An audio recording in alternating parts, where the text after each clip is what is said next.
Travis head and into the dugout. Tirumala క్షేత్రంలో భక్తుల రద్దీ పెరిగింది. ఆదివారం ఉదయం వైకుంఠ క్యూ కాంప్లెక్స్ లోని 11 కంపార్ట్మెంట్లలో భక్తులు స్వామివారి దర్శనం కోసం వేచి ఉన్నారు. టోకెన్లు లేని భక్తులు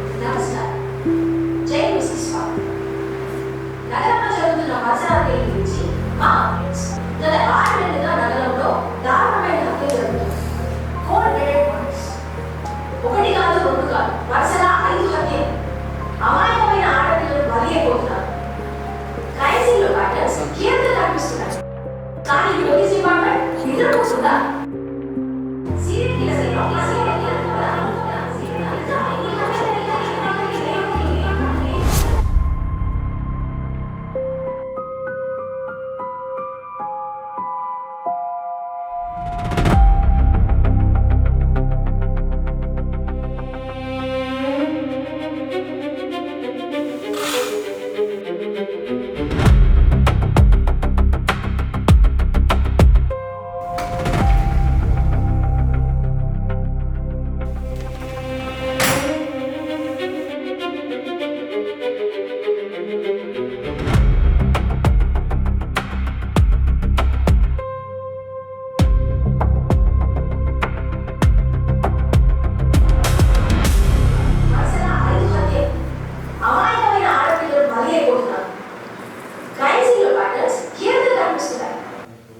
పోలీస్ డిపార్ట్మెంట్ నిద్రపోతుందా? సీరియల్ కిల్లర్స్ ఎవరో కనుక్కోలేకపోతున్నారా? ఇంకా ఎన్ని హత్యలు జరిగితే ఈ డిపార్ట్మెంట్ మేలుకుంటుంది? బయటకు రావడానికి భయపడుతున్నారు. ఇప్పటికే డిపార్ట్మెంట్ లేకొని ఆ క్రిమినల్ పట్టుకొని తగిన శిక్ష విధించాలని ప్రజలు కోరుకుంటున్నారు. ఇంతటితో న్యూస్ సమాప్తం. Thank you.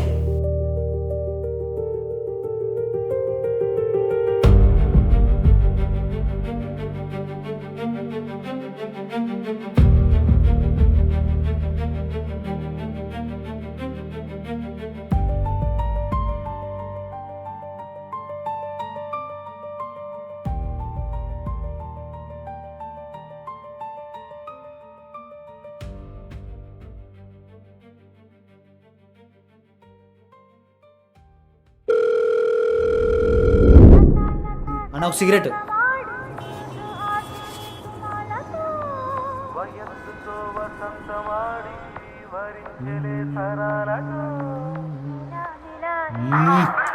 ఎవరో డీటెయిల్గా ఫోన్ చేస్తాను గొట్టంగాడు. సార్ హలో సార్ చెప్పండి సార్. హలో కృష్ణ, ఎక్కడున్నావు? ఇప్పుడే మా నాన్నకి మందులు తీసుకురావడానికి మెడికల్ షాప్కి వెళ్తున్నాను సార్. నువ్వు అర్జెంట్గా మన శ్రీను కాఫీ షాప్కి వచ్చి. చాలా అర్జెంట్. Okay sir.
సార్ కూర్చో కృష్ణ.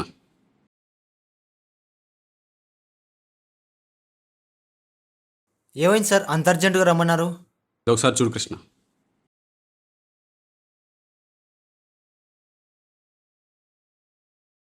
సార్ ఇది అవును, 4 years బ్యాక్ చెన్నైలో జరిగిన సేమ్ ప్యాటర్న్ మర్డర్స్ హైదరాబాద్లో జరిగింది. మర్డర్ చేసినోడు విక్టిమ్ చేతులను వెనక్కట్టేసి వాడిని కిరాతకంగా వాడి గొంతు కోసి చంపాడు. వాడిని ఎలాగైనా పట్టుకోవాలి కృష్ణ. ఎవడు సార్ వాడు? అతను ఇంతవరకు ఎవరూ చూడలేదు. విచిత్రం ఏంటంటే దర్యాప్తు చేయబడిన ఇద్దరు ఆఫీసర్స్ కూడా మర్డర్ చేయబడ్డారు. కానీ నా ఇన్ఫార్మర్ చెప్పిన దాని ప్రకారం లాస్ట్ మర్డర్ జరిగినప్పుడు ఒక ఐ విట్నెస్ మనకు దొరికాడు. వాడు హైదరాబాద్లో పిహెచ్డి కంప్లీట్ చేశాడు. అదే కాలేజీలో ప్రొఫెసర్గా చేస్తున్నాడు ఇప్పుడు. అయితే నీ స్టేషన్కి తీసుకొచ్చి మాట్లాడితే ఏదైనా క్లూ దొరకచ్చు కదా సార్? ఏం మాట్లాడుతున్నావు కృష్ణ? ఇదేమన్నా నీ కాలేజీలో ప్రాంక్ అనుకున్నావా? వాడు ఏం చేస్తాడు? వాడు ఎవరెవరిని కలుస్తున్నాడు? వాడి దినచర్య ఏంటి?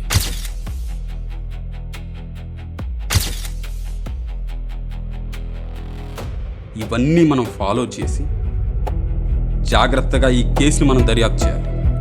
ఇది చాలా హై ప్రొఫైల్ కేసు కృష్ణ. కొంచెం తేడా వచ్చినా మీడియా మనల్ని ఎక్కేస్తుంది. ఏం చేద్దాం సార్? నా దగ్గర ఒక ఐడియా ఉంది.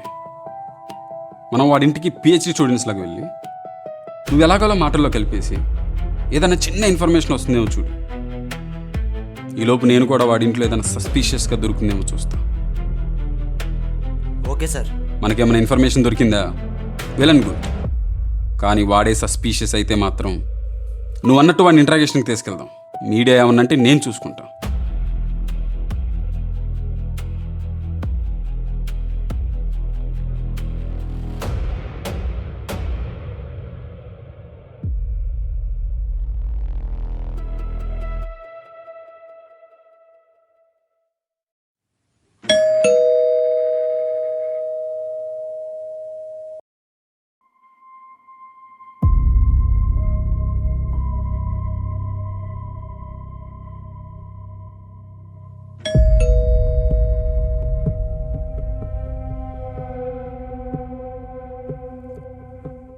హాయ్ సార్, నా పేరు రోహిత్. వీడి పేరు కృష్ణ సార్. సార్ మేము యూనివర్సిటీ నుంచి వస్తున్నాం సార్. అక్కడ పిహెచ్డీ చేస్తున్నాం. మేము వామ్ హోల్ అనే కాన్సెప్ట్ మీద థీసిస్ పబ్లిష్ చేయాలనుకుంటున్నాం. రీసెంట్గా మీరు రాసిన ఎలక్ట్రోమాగ్నెటిక్ వేవ్స్ దాని మీద థీసిస్ మేము చదివాం సార్. సో మా వామ్ హోల్కి మీ ఎలక్ట్రోమాగ్నెటిక్ వేవ్స్కి ఏదో లింక్ ఉందని అనిపించింది సార్. సో మాకు దాంట్లో కొన్ని క్వశ్చన్స్ ఉన్నాయి. సో దానికి మీరు హెల్ప్ చేస్తే బాగుంటుంది. అసలు మీకు నా గురించి చెప్పింది ఎవరు? అది మీ స్టూడెంట్, మా ఫ్రెండ్స్, అతని ద్వారా మేము తెలుసుకున్నాం సార్. ప్లీజ్ సార్, మీరు హెల్ప్ చేస్తే మా థీసిస్కి హెల్ప్ అవుతుంది.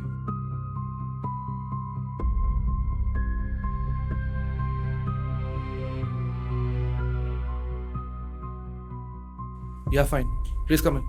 Thank you sir.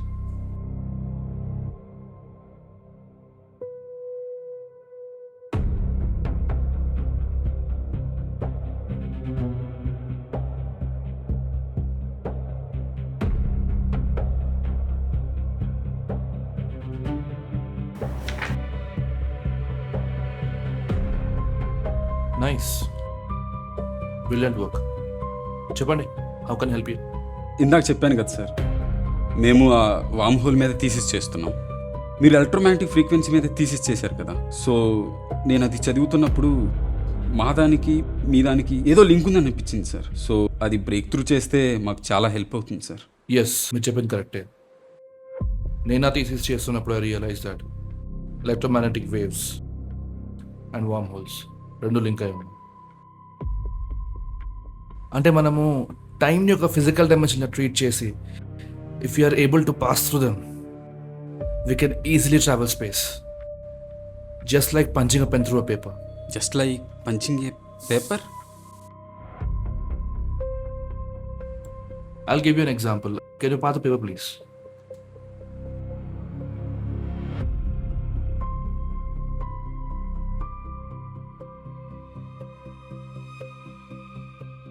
ఈ పేపర్ని ఒక సిచ్యువేషన్, ఒక మూమెంట్, ఒక స్పేస్ టైం లాగా ట్రీట్ చేయండి ఇన్ సైంటిఫిక్ టర్మ్స్.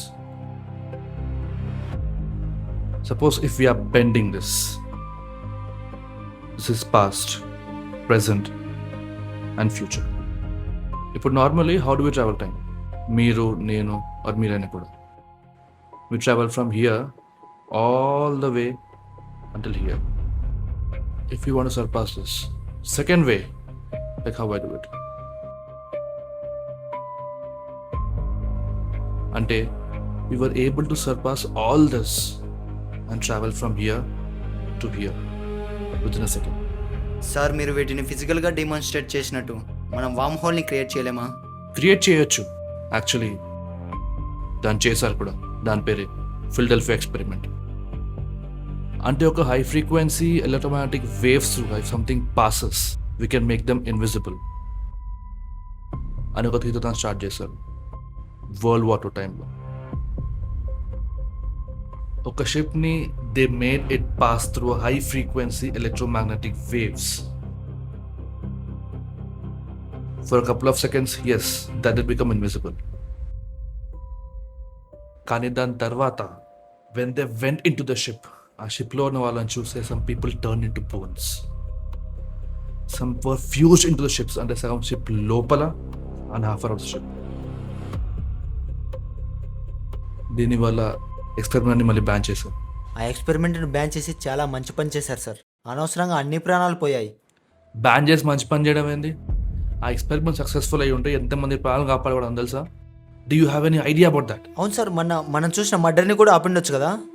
మర్డర్ ఏంది? ఏం లేదు సార్, యాక్చువల్గా మీ ఫ్లాట్ దగ్గరలో ఒక మర్డర్ జరిగింది, దాని గురించి చెప్తున్నాడు sir. Nothing to worry, just leave it. ఇక్కడేం మర్డర్ జరగలేదే. మేబీ మీరు టీవీ చూసినట్లేరు, నేను టీవీలో అంతా అదే న్యూస్ సార్. సర్లే, మీరు చాలాసేపు అయింది కదా, టీ ఏమన్నా అవుతారు వీళ్ళు గైస్? Have some tea. పర్లేదు సార్, మీకు అంత శ్రమ ఎందుకు? It's okay, relax. I'll get some tea for you guys.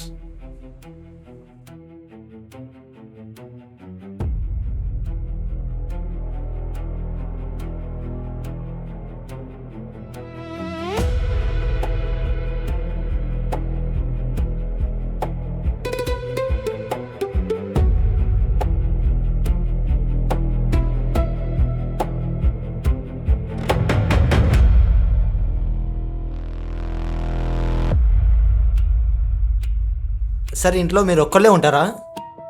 అవును. చేసుకోలేదురా.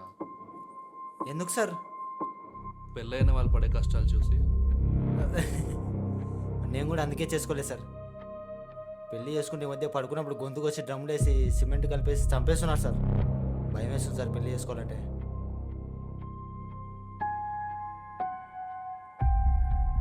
నీ సంగతి ఓకే, మీ సీనియర్ పరిస్థితి?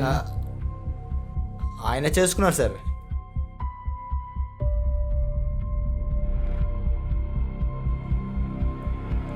ఇంకేంటి సార్, ఫ్రీ టైంలో ఏం చేస్తారు? ఇంకేముంది, ఇదే. అదే కాకుండా ఇంకేముంటాయిరా? అంతేనా సార్? ఇంకా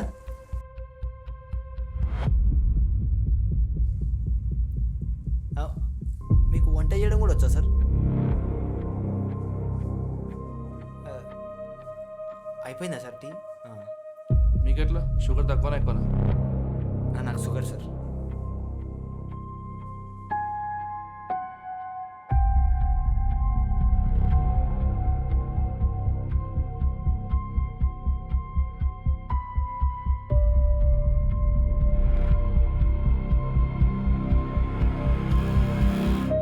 ఏమన్నా హెల్ప్ కావాలన్నా సార్? లేక కూర్చొని పట్టుకొస్తాను.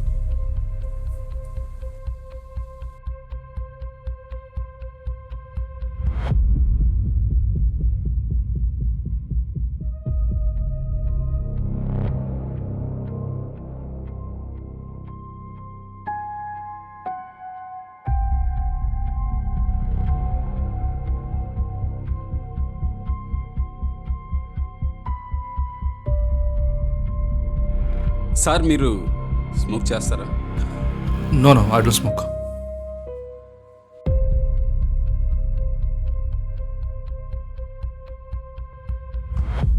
ఎలా ఉంది టీ? బాగుందా? టీ తాగేలోపు మీకు చిన్న కథ చెప్తా, వింటారా?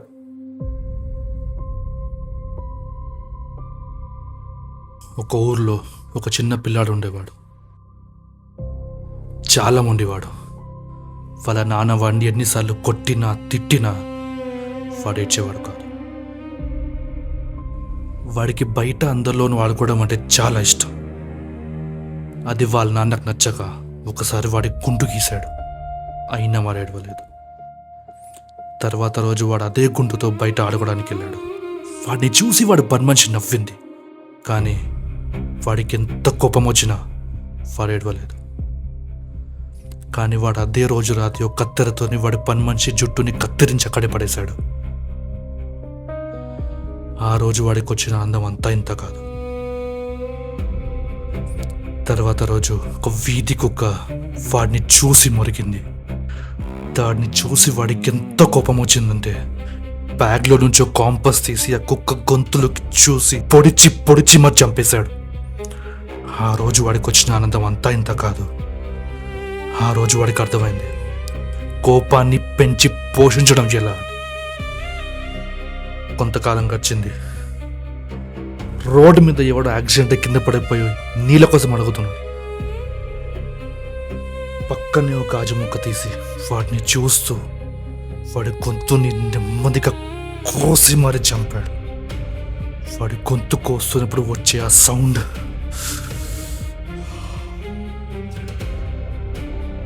Like music to his years. Music అని అందరికి ఇష్టం కదా. ఒక పాట నచ్చితే ఒక లూప్లో వింటుంటాం కదా. వాడు అదే పని చేశాడు.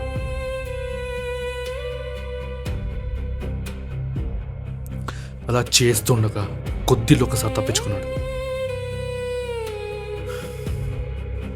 దాంతో వాడికి భయం వేసి కాసేపు ఆగిపోయాడు. కానీ ఆ సౌండ్ వాడిని వెంటాడుతూనే ఉంది. అది వాడు వినలేకుండిపోయాడు. ఒకసారి వాళ్ళ వాడి ఇంటికి వచ్చినప్పుడు వాడిని కూడా చంపేశాడు. అంత ఈజీగా ఎలా చంపాడు సార్? ఎందుకంటే వాడు టీ చాలా బాగా పెడతాడు కాబట్టి.